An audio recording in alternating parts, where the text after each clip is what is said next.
The BOSU squat, flat side up, primarily targets your quadriceps, glutes, and hamstrings while challenging your core, ankle stability, and overall balance for enhanced coordination.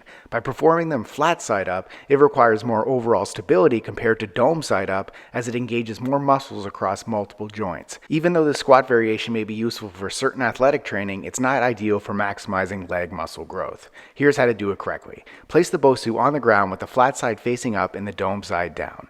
Carefully step onto the center of the BOSU, positioning your feet about shoulder width apart. Engage your core and find your balance before beginning the movement. Slowly lower into a squat by pushing your hips back and bending your knees, extending your arms in front of you while keeping your chest up and weight evenly distributed.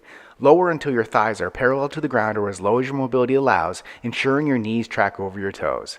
Press your feet through the platform and engage your core to rise back up to the starting position while maintaining control and balance. Repeat for the desired reps, keeping your form tight and movements controlled. Don't stop learning now. Click this video to master the next move with perfect form while avoiding the most common mistakes.